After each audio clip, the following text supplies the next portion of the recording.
अगर पुरानी कोई वहाँ पर कोई किसी प्रकार का बहुत बना हुआ है और वो लंबे समय से पड़ा है, कोई ध्यान नहीं दे रहा है, तो उसमें से हम वो जो मिट्टी है उसको निकाल करके बाहर फेंक सकते हैं, वो स्वच्छ पानी उनको मिल जाए। ये सेवा कार्य हो सकता है। इसके लिए हमको क्या करना पड़ेगा? तो हमको केवल और केवल समय देना पड़ेगा, हमारे अंदर सेवा भाव जगाना पड़ेगा। नहीं तो हम जैसे आज हम सब देखते हैं युवा बहुत एडवांस है, मॉडर्न है।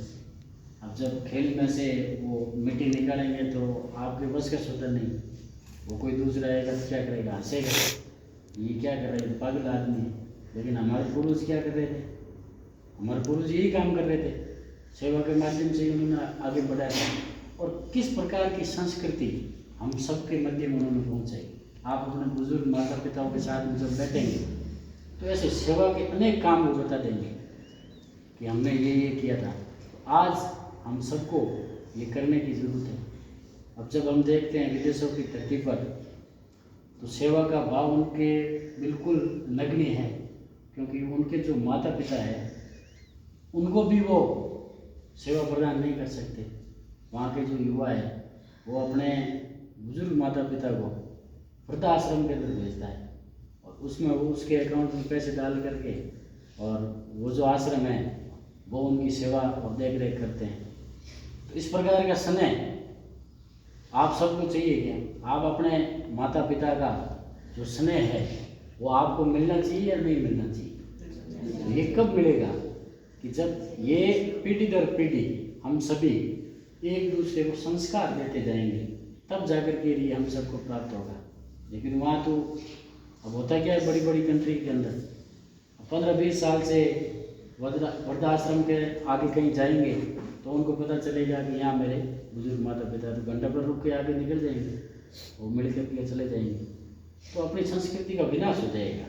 इसलिए सरकार के माध्यम से अनेक प्रकार की जो विभिन्न सोसाइटियाँ हैं, सामाजिक संस्था है, वो भी खूब काम कर रही है। आप सबने देखा होगा कि एक सेवा भारती है, सेवा भारती यहाँ पर खूब काम कर रही है।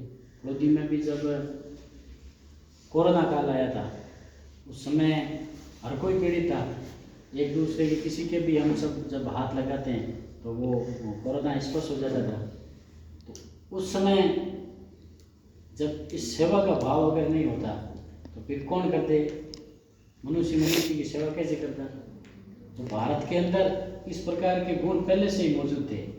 तो इतना बड़ा विश्व के ऊपर जब संकट आया और जनसंख्या की दृष्टि से भारत सबसे बड़ा है, दुनिया में दूसरे स्थान पर है, तो अगर इस प्रकार की सोसाइटी के अंदर अगर सेवा के भाव नहीं होते तो क्या भारत बच पाता है?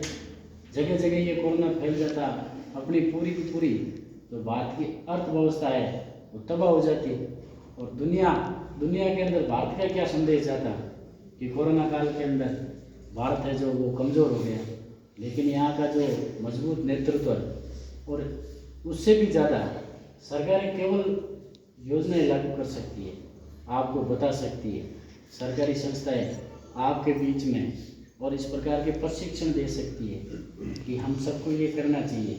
लेकिन जब हम अपनी संस्कृति को पढ़ेंगे तो अपने पूर्वजों ने भी इस सेवा भाव को जगह जगह उन्होंने खुद ने उदाहरण दे करके किया है। उन्होंने कहीं पर भी किसी को बता करके काम नहीं किया, स्वयं का उदाहरण है उनका, महापुरुषों के स्वयं का उदाहरण है।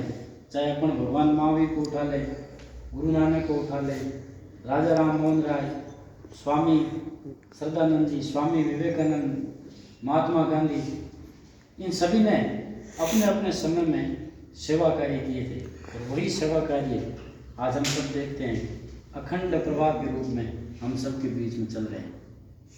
सेवा के मैं 3-4 उदाहरण आप सबको बताऊंगा। असम के अंदर लगभग 800 चाय बागानों में 1 करोड़ मजदूर कार्य कर रहे थे, लेकिन उनके पास में शिक्षा, स्वास्थ्य, इस प्रकार की कोई योजना और कोई भाव नहीं था, संस्कृति से जुड़े हुए नहीं थे। लेकिन वो आपस में क्या करते थे? शादी नहीं करते थे। जब शादी नहीं करते थे ये अपनी संस्कृति में नहीं है, तब जाकर के और वहाँ पर सेवा कार्य अपने सेवा भारती के माध्यम से उन्होंने वहाँ पर एक सेवा प्रकल्प शुरू किया तो आज 1 करोड़ परिवार की वहाँ पर सेवा भारती के माध्यम से, और जब इन्होंने शुरू किया तो शादियाँ होनी शुरू हो गई। 11 करोड़ घुमंतु समाज के लोग हैं।